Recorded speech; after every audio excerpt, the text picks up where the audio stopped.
NEET தேர்வு இல்லாத மருத்துவத்துறை சார்ந்த படிப்புகளுக்கு Vinayaka mission school of allied health science, Chennai, Pondicherry, Salem.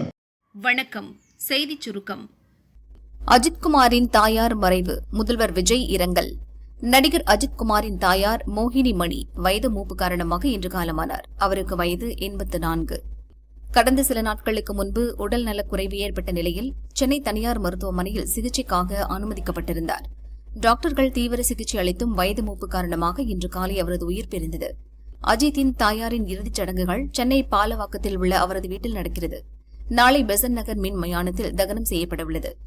Car பந்தயத்தில் பங்கேற்பதற்காக துபாய் சென்றுள்ள அஜித்குமார் உடனடியாக சென்னை திரும்புகிறார். அஜித்குமாரின் தாயார் மறைவுக்கு முதல்வர் விஜய் இரங்கல் தெரிவித்துள்ளார். அவரது அறிக்கை: அருமை நண்பர் அஜித்குமாரின் தாயார் மோகினி அம்மையார் மறைவு செய்தி கேட்டு மிகுந்த வேதனையடைந்தேன். அவரது ஆன்மா இறைவன் திருவடியில் இளைப்பார பிரார்த்திக்கிறேன்.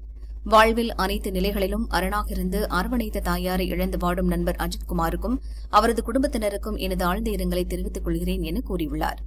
இதேபோல் திமுக தலைவர் ஸ்டாலின், அதிமுக பொதுச் செயலாளர் பழனிசாமி, பாரதிய ஜனதா முன்னாள் தலைவர் அண்ணாமலை உட்பட பல்வேறு தலைவர்கள் இரங்கல் தெரிவித்துள்ளனர். திருவள்ளூரில் குண்டுவெடிப்பு, விண்ணை முட்டியது கரும்புகை. திருவள்ளூர் மாவட்டம் பள்ளவேற்காடு பகுதியைச் சேர்ந்தவர் மீனவர் தேவப்பிரகாஷ். கடந்த 18ஆம் தேதி கடலில் மீன்பிடிக்கச் சென்றார். அப்போது அவரது வலையில் சுமார் 10 கிலோ எடை கொண்ட துருப்பிடித்த இரும்பு குண்டு சிக்கியது. பார்க்க பழைய வெடிகுண்டு போல் தெரிந்தது. இதுகுறித்து திருப்பாலைவனம் போலீசுக்கு தகவல் சொல்லப்பட்டது. சோதனையில் அது வெடிக்காத குண்டுதான் என்பது உறுதி செய்யப்பட்டது. உலகப் போர் காலகட்டத்தைச் சேர்ந்ததாக இருக்கலாம் என கருதப்படுகிறது. இதையடுத்து வெடிகுண்டு பாதுகாப்பான இடத்துக்கு எடுத்துச் செல்லப்பட்டது. பள்ளம் தோண்டி மணல் மூட்டைகளை அடுக்கி அதற்குள் வெடிகுண்டை பாதுகாப்பாக வைத்திருந்தனர். அதனை செயலிழக்க வைக்க கோர்ட் உத்தரவு பெறப்பட்டது. திருப்பாலைவனம் ஏரியில் மக்கள் நடமாட்டம் இல்லாத இடத்தில் 10 அடி ஆழத்திற்கு பள்ளம் தோண்டி வெடிகுண்டை புதைத்தனர்.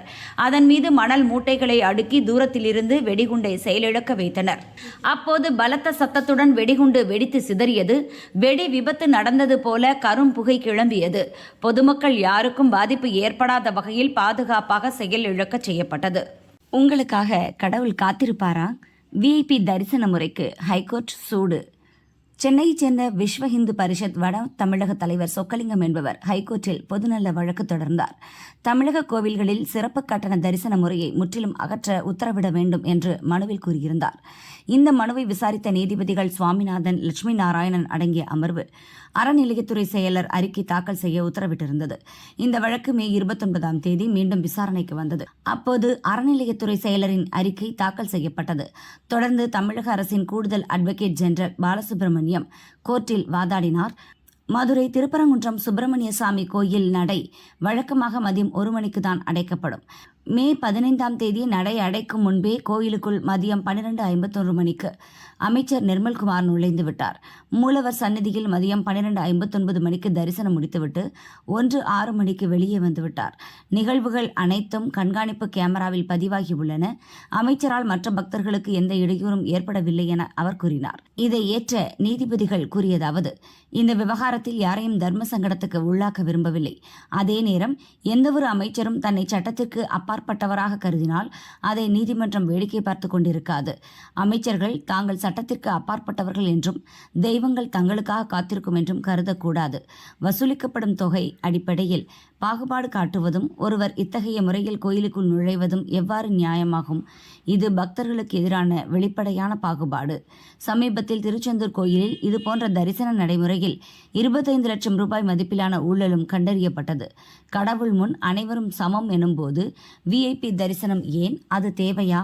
பக்தர்கள் தடுத்து நிறுத்தப்படுகின்றனர். அதை எப்படி எதிர்கொள்ளப் போகிறீர்கள் என நீதிபதிகள் கேள்வி எழுப்பினர்.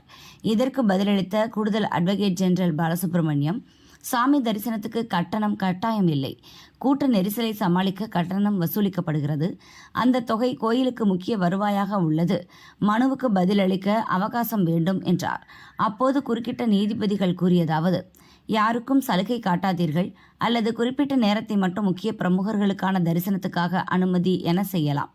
கட்டண தரிசன முறை எங்களுக்கு திருப்தி இல்லை என்பதை தெளிவுபடுத்துகிறோம். கோயிலுக்கு இந்த வகையான வருவாய் தேவையில்லை. கோயிலில் விஐபி உபசரிப்பு தவறு. தேவாலயங்கள், மசூதிகளில் இதுபோன்ற எதுவும் இல்லை. ஆனால் அறநிலையத்துறை கட்டுப்பாட்டில் உள்ள கோயில்களில் மட்டும் இது தொடர்வது ஏன் என நீதிபதிகள் கேட்டனர். இதையடுத்து மனுவுக்கு 6 வாரங்களில் பதிலளிக்க அரசுக்கு உத்தரவிட்டு விசாரணையை தள்ளி வைத்தனர். ஸ்டிக்கரில் 20,000 கோடி ரூபாய் ஊழல் அலற வைக்கும் ஆர்டிஓ சிண்டிகேட். மத்திய அரசின் சாலை போக்குவரத்து அமைச்சகம் பொதுமக்களின் பாதுகாப்பிற்காக வணிக ரீதியான வாகனங்களில் சில குறிப்பிட்ட கருவிகளை பொருத்துவதை கட்டாயமாக்கியுள்ளது. அதில் வேக கட்டுப்பாடு கருவிகள், வாகனம் இருக்கும் இடத்தை அறிய உதவும் GPS முக்கியமானவை. இதற்கு அடுத்து ஒளிரும் ஸ்டிக்கர்கள் மிக முக்கியமாக பார்க்கப்படுகிறது. இரவு நேரங்களில் விபத்துகளை தவிர்க்க வாகனங்களின் பின்புறம் மற்றும் பக்கவாட்டில் இவை ஒட்டப்படும். இந்த ஸ்டிக்கர்களை அரசு அங்கீகரித்த விலையை விட பல மடங்கு கூடுதல் விலைக்கு வாகன உரிமையாளர்களிடம் கட்டாயப்படுத்தி விற்கிறார்கள் என்ற குற்றச்சாட்டு உள்ளது.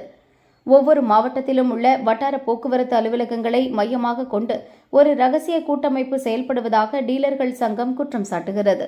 இதுகுறித்து தமிழ்நாடு ஸ்டிக்கர் டீலர்கள் நலச்சங்கம் சார்பில் போக்குவரத்து துறை அமைச்சர் தமிழன் பார்த்திபனிடம் மனு அளிக்கப்பட்டுள்ளது. இதுகுறித்து சங்கத்தினர் கூறியதாவது: தமிழக போக்குவரத்து துறையில் GPS கருவி பொருத்துதல், ஸ்டிக்கர் ஒட்டுதல், வேக கட்டுப்பாடு கருவி பொருத்துதல் போன்றவற்றில் கடந்த சில ஆண்டுகளாக ஊழல் நடந்து வருகிறது. கடந்த ஆட்சியில் மொத்தம் 20,000 கோடி ரூபாய் ஊழல் நடந்துள்ளது. இதற்கு அதிகாரிகளும் உடந்தை. இதுகுறித்து விசாரித்து உரிய நடவடிக்கை எடுக்க வேண்டும். மேலும் அனைத்து வட்டார போக்குவரத்து அலுவலகங்களிலும் ஸ்டிக்கர் ஒட்ட GPS கருவி பொருத்த 3,500 ரூபாய் முதல் 5,000 ரூபாய் வரை லஞ்சம் வாங்கப்படுகிறது. இந்த பணிகளுக்கு சிண்டிகேட் அமைத்து ஊழல் செய்கின்றனர். இதை தடுக்க வேண்டும். ஊழல் அதிகாரிகள் மீது நடவடிக்கை எடுக்க வேண்டும் என அமைச்சரிடம் வலியுறுத்தினோம். அவரும் நடவடிக்கை எடுப்பதாக உறுதி அளித்துள்ளார் என அவர்கள் தெரிவித்தனர். ஊழல் காரணமாக அரசு அங்கீகாரம் பெற்ற சாதாரண ஸ்டிக்கர் டீலர்கள் நேரடியாக வாகனங்களுக்கு இந்த சேவைகளை வழங்க முடிவதில்லை. சிண்டிகேட் சொல்லும் குறிப்பிட்ட இடைத்தரகர்கள் அல்லது குறிப்பிட்ட நிறுவனங்களின் கருவிகளை வாங்கினால் மட்டுமே ஆர்டிஓ அலுவலகங்களில் வாகனங்களுக்கான தகுதிச் சான்று வழங்கப்படுகிறது. லாரி, பேருந்து, வேன் வைத்திருக்கும் நடுத்தர மற்றும் ஏழை உரிமையாளர்கள் ஒவ்வொரு முறையும் தங்கள் வாகனத்தை புதுப்பிக்க செல்லும் போது இந்த லஞ்ச பணத்தால் பெரும் பொருளாதார சுமைக்கு ஆளாகிறார்கள். இந்த விவகாரத்தில் லஞ்ச ஒழிப்புத்துறை விசாரணை நடத்தப்பட வேண்டும் என்ற கோரிக்கையும் வலுத்து வருகிறது. ஜூன் 1 திருச்சி செல்கிறார் முதல்வர் விஜய். சட்டசபை தேர்தலில் விஜய் தலைமையிலான தாவேக 108 இடங்களில் வெற்றி பெற்றது. காங்கிரஸ், விசிக, கம்யூனிஸ்டுகள் ஆதரவுடன் விஜய் முதல்வரானார். பெரம்பூர் மற்றும் திருச்சி கிழக்கு ஆகிய 2 தொகுதிகளில் போட்டியிட்ட விஜய் 2 தொகுதிகளிலும் வெற்றி பெற்றார். இதில் திருச்சி கிழக்கு தொகுதி MLA பதவியை ராஜினாமா செய்தார். இந்நிலையில் வரும் ஜூன் 1 திருச்சி கிழக்கு தொகுதி வாக்காளர்களுக்கு நன்றி தெரிவிக்க முதல்வர் விஜய் செல்கிறார். திருச்சி சத்திரம் பஸ் நிலையம் எதிரே உள்ள கல்லூரி மைதானத்தில் பொதுக்கூட்டம் நடக்கிறது. இதற்கான ஏற்பாடுகள் நடந்து வருகின்றன. நங்கூரம் இறக்கியாச்சு. விஜய் அரசியல் ரூட்டே மாறுது. கல்லூரிகளிலும் இனி அரசியல். முதல்வர் விஜய் தலைமையிலான தாவேக அரசுக்கு மார்க்சிஸ்ட், இந்திய கம்யூனிஸ்ட் கட்சிகள் ஆதரவு தெரிவித்துள்ளன. அமைச்சரவையில் இடம்பெறாத இந்த கட்சிகள் முதல்வர் விஜயிடம் பல்வேறு கோரிக்கைகளை முன்வைத்துள்ளன. பல்கலைகள், கல்லூரிகள் உட்பட தமிழகத்தில் உள்ள அனைத்து கல்வி நிறுவனங்களிலும் மாணவர் பேரவை தேர்தல் நடத்த வேண்டும் என்பது அதில் முக்கியமான கோரிக்கை. கடந்த 19ஆம் தேதி மார்க்சிஸ்ட் கட்சியின் மாணவர் அமைப்பான SFI எனப்படும் இந்திய மாணவர் சங்கம், RSS மாணவர் அமைப்பான ABVP எனப்படும் அகில பாரதிய வித்யார்த்தி பரிஷத் நிர்வாகிகள் முதல்வர் விஜயை தனித்தனியாக சந்தித்தனர். அப்போது தமிழகத்தில் உள்ள அனைத்து கல்வி நிறுவனங்களிலும் மாணவர் பேரவை தேர்தலை நடத்த வேண்டும் என வலியுறுத்தியுள்ளனர். இது தொடர்பாக இந்திய கம்யூனிஸ்ட் நிர்வாகி ஒருவர் கூறியதாவது: கடந்த 1967 மாணவர்களை வைத்துதான் திமுக ஆட்சியை பிடித்தது. சிதம்பரம் அண்ணாமலை பல்கலை, சென்னை பச்சையப்பன் கல்லூரி, சென்னை மாநில கல்லூரி இல்லாமல் திமுக இல்லை. ஆனால் அவர்கள் ஆட்சிக்கு வந்ததும் பல்கலைகள், கல்லூரிகளில் அரசியல் இல்லாமல் பார்த்து கொண்டனர். கடந்த திமுக ஆட்சியில் எவ்வளவோ வற்புறுத்தியும் மாணவர் பேரவை தேர்தல் நடத்தப்படவில்லை. மாணவர் பேரவை தேர்தல் நடத்தினால் கம்யூனிஸ்ட் மாணவர் சங்கமும் அதற்கு மாற்றாக ABVPயும் வளர்ந்துவிடும் என திமுக நினைத்தது.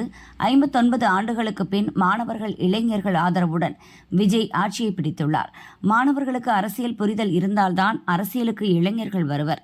எனவே தமிழகத்தின் அனைத்து கல்வி நிறுவனங்களிலும், குறிப்பாக பல்கலைகளில் மாணவர் பேரவை தேர்தலை நடத்த வேண்டும் என முதல்வர் விஜயிடம் வலியுறுத்தியுள்ளோம் என அவர் கூறினார்.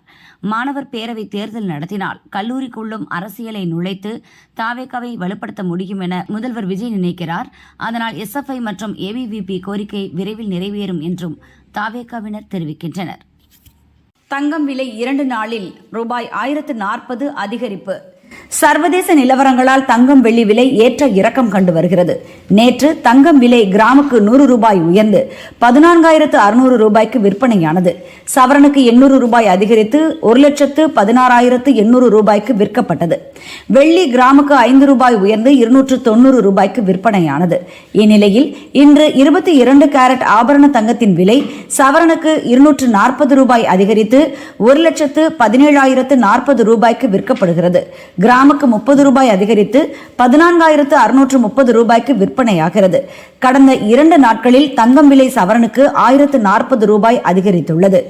வெள்ளி விலை மாற்றமின்றி 1 கிராம் 290 ரூபாய்க்கும் 1 கிலோ 2,90,000 ரூபாய்க்கும் விற்கப்படுகிறது.